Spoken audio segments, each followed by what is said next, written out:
विठ्ठला. ए हा एक काम 4 तासात पूर्ण करतो, तेच काम बी आणि सी एकत्र मिळून 3 तासात पूर्ण करतात.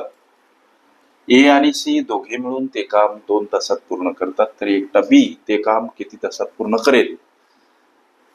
असा हा प्रश्न सोडवायचा कसा सर लेकरांनो? तासाभराचं काम, हा प्रश्न इथं मनाशी निर्माण करा. तासाभराचं काम, याच्या उत्तरासाठी लक्ष द्या. तासाभराचं काम, गणित काय म्हणते? ए हा एक काम 4 तासात पूर्ण करतो. लक्ष द्या, ए हा एक काम हे टोटल 4 तासात पूर्ण करतो. याचं तासाभराचं काम किती? तर 1/4. हे झालं total time. Total time,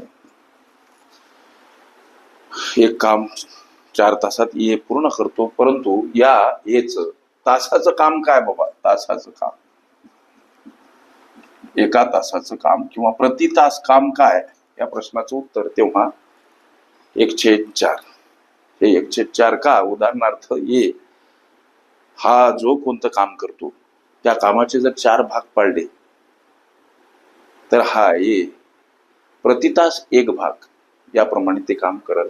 H तासाचं काम किती? 1/4. गणित म्हणते की बी आणि सी एकत्र मिळून 3 तासात ते काम पूर्ण करतात. बी आणि सी एकत्र मिळून 3 तासात ते काम पूर्ण करतात.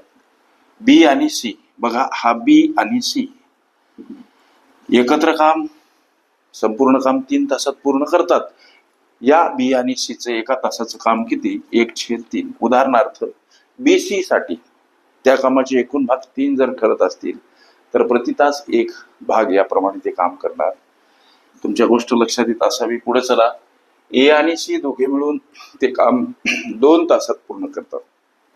ए आणि सी हे दोघे ते काम 2 तासात पूर्ण करतात.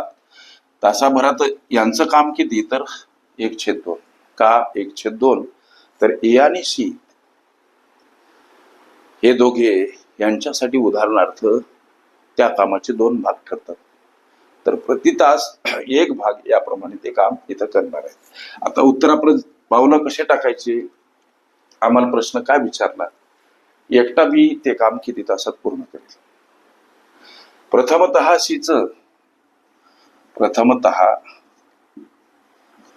सीचं काम शोधा. आता सीचं काम शोधा म्हणजे काय? इथं बी सोबत सी आहे, इथं ए सोबत सी आहे.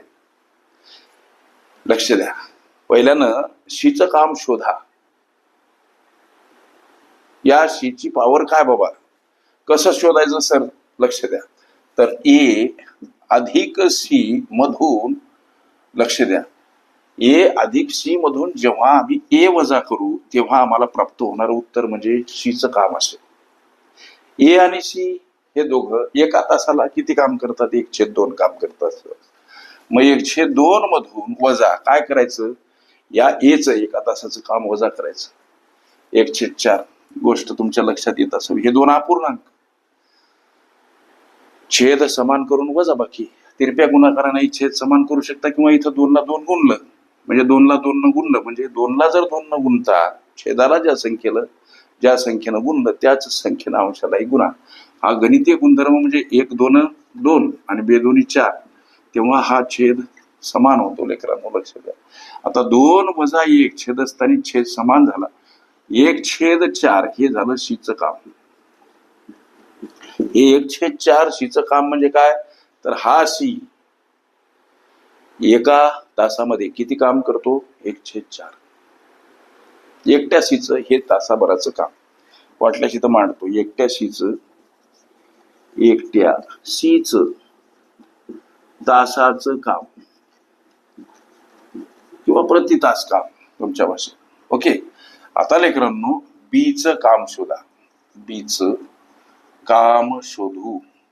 एका तासाला बी किती काम करतो? कसं शोधायचं सर? तर हे जे इथं बी सी आहे लेकरांनो, इथं बी अधिक सी कंसामध्ये घ्या, याच्यामधून हा सी वजा करा जो एका तासाला 1/4 काम करतो.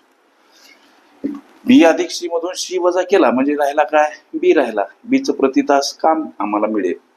बी अधिक सी हे दोघे मिळून एका तासात 1/3 एवढं काम करतात.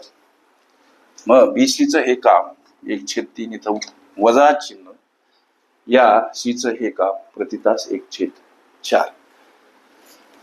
लक्ष द्या, बी आणि सीच्या कामामधून सीचं काम वजा केलं म्हणजे बीचं काम आम्हाला प्राप्त होते प्रति तास. आता इथं सुद्धा अपूर्णांक आणि त्यांची वजाबाकी तिरप्या गुणाकारानं सुद्धा छेद तुम्ही समान करू शकता. 4-1-4 कसं करायचं छेद समान, या छेदाने या अंशाला गुणा, 4-1-4 वजा या छेदाने या अंशाला 3-1-3, छेदस्थानी असतो छेदाछेदाचा गुणाकार, 4-3-12. मग आता 4तून 3 गेले, 1/12 प्रति तास बीचं काम. याचा अर्थ एका तासाला 1/12 एवढं हा बी काम करतो. एका तासाला 1/12. लक्ष द्या, उत्तर प्राप्त झालं लेकरांनो, लक्ष द्या. उत्तर एका तासाला 1/12 म्हणजे या बी साठी त्या कामाचे जर एकूण 12 भाग करत असतील तर हा बी ते काम एका तासाला 1 भाग याप्रमाणे करतो. प्रश्नाचं उत्तर काय तर 12 तास. कामाचे जर एकूण 12 भाग तर 12 भागाला 12 तास लागणार.